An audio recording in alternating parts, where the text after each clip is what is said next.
Madam Speaker, today I rise as a former naval officer who is concerned for our enlisted troops, and particularly our junior enlisted troops within the Department of Defense, the soldiers, the sailors, the airmen, the Marines, the Space Guardians. As a massive government rolls forward, spending more and more and gathering more and more debt, our enlisted troops continue to do the tough work of providing Americans their security blanket. Just last night, we had 9 Army soldiers killed in a tragic training accident in a Black Hawk helicopter outside of Kentucky. Such great sacrifices on a daily basis, and our enlisted folks are doing this work for almost no compensation. As I reflect on just how little our junior enlisted ranks earn, I'm left begging the question, Madam Speaker, who is providing them with their security?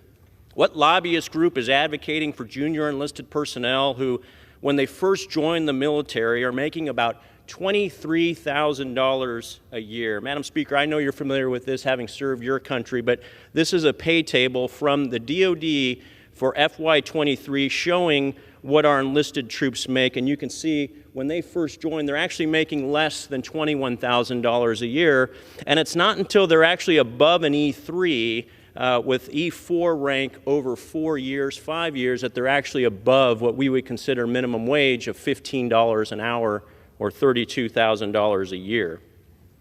It's about $11 per hour what they're being paid right now for what would be a normal 40-hour work week. And in California, fast food workers start at $22 an hour. And oh, by the way, our troops, they're not usually working 40-hour work weeks. As you know, they're working 60 to 80 hours per week, especially if they're on deployment. And so I ask our fellow Americans and legislators to let that sink in. Let it sink in that the starting wage of a McDonald's worker is twice that of the starting wage of our junior enlisted troops. The McDonald's worker, however, doesn't get his hair shaved. He doesn't have some of his rights and freedoms taken away. The McDonald's worker doesn't go on deployments for 6 to 12 months at a time, and he doesn't put his life on the line for his beautiful country during both peacetime and training operations. And 22 McDonald's workers a day don't take their own lives by suicide each day. $11 per hour. That's what we pay our troops. A third of our troops, Madam Speaker, qualify for food stamps, and even China is paying their enlisted more than we are.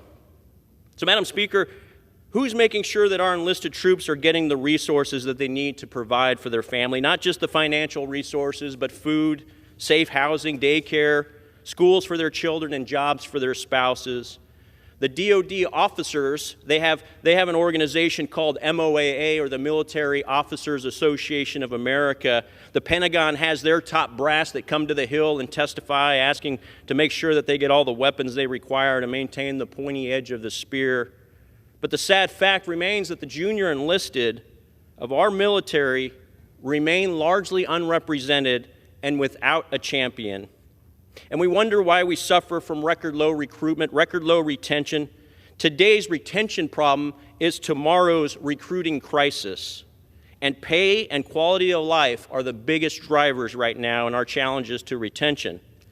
And members of Congress, I've seen it for several years from both sides of the aisle, have stood at these very podiums, thumping their chests, talking about the 3 to 5% pay raises, and they're taking care of our troops. They say, we're taking care of our troops. These are record high pay raises, they say. And I guarantee you that's going to happen again over the next several months. We're taking care of our troops. We're giving them record high pay. And it's a bunch of crap. Because in the midst of 7 to 8% inflation, and when your base pay is only $22,000 a year, a 5% increase is only about $90 a month. And that's easily swallowed up in your first trip to the gas station. So politicians can thump their chest and try to make themselves feel better about themselves, but don't stand here and tell us that you're taking care of the troops, because for far too long, the welfare of our enlisted troops has gone without a shepherd in Congress, and without leadership in the Pentagon, and without a true champion. There's been freebie talking points that are easy to see, but they're being masked by anemic and hollow actions from flag officers and politicians the same. And that ends now, Madam Speaker. Last year, my military spouse bill passed both chambers of Congress and was signed into law by the President in January. and I'm grateful for that. It helped about 140,000 active duty families. This law requires all 50 states to recognize the professional licenses of active duty spouses. If they're a nurse, a teacher, real estate agent, cosmetologist, their licenses are now recognized across state lines when our active duty families get orders to a new state. And to our troops and their spouses throughout the nation, if you're currently having any pushback from credential boards or licensing boards in your state, wherever you're stationed, and they're not recognizing your license and you're the spouse of an active duty member, please call my office, work with your commanding officer, but call my office and we will help you to make sure that your rights are adhered to and honored, and that your license is honored as well. This is the law of the land, and you have rights now in this regard. Madam Speaker, I'm proud of that achievement from last session, but this session has to be focused on base pay, especially for our junior enlisted. I've introduced a bill that ensures that the DoD minimum base pay salary is $31,200. This figure gets an E1 up to parity with every other industry in the nation, where $15 per hour is the generally accepted minimum wage. This $31,200, it represents about a 50% increase to base pay for enlisted personnel. And while that may sound high, we have to remember how low the starting point is. And this will save us money by needing fewer recruitment bonuses and fewer retention bonuses after they join the military. Our nation's most precious asset, our most potent weapon, is our troops, the active duty men and women in uniform, and specifically the workhorses of our DoD forces, the enlisted personnel.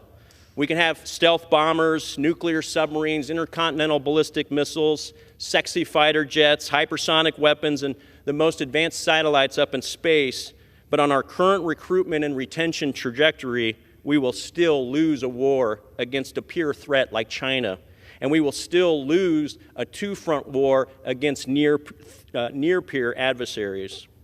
And with the most lethal arsenal in the world, we are still not secure unless we take care of our troops. And I will not stand at this podium or any other and feign support for big bills that provide small support for our troops. I won't do it.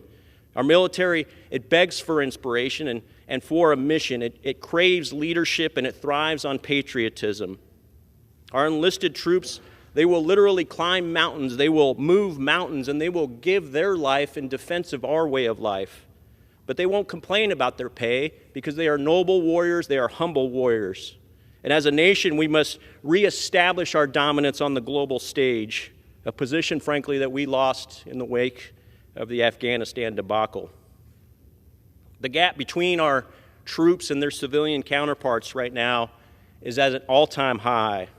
All the while, China has closed the gap against the United States in several domains. We need some wins under our belt when it comes to national security and readiness and taking care of our troops. And the men and women in fancy suits in this chamber and in the chamber just 600 feet north of here, they need to do the right thing for our troops wearing the military uniforms, not in 5 years, not in 1 year, but this year. And the Commander-in-Chief, just 1.6 miles to the west, should support us in this endeavor, and I'm willing to provide him the tools necessary to do it myself if needed. But $31,000 is a doable due for base pay for our enlisted, and it's necessary. It's imperative that as we craft the National Defense Authorization Act, or the NDAA, and also write the defense appropriation bills, a committee that I sit on, that we are adequately addressing the pay and the welfare of our troops, and that we do so very soon, this year. I commit to our enlisted personnel that I will remain your champion in Congress until we get this right.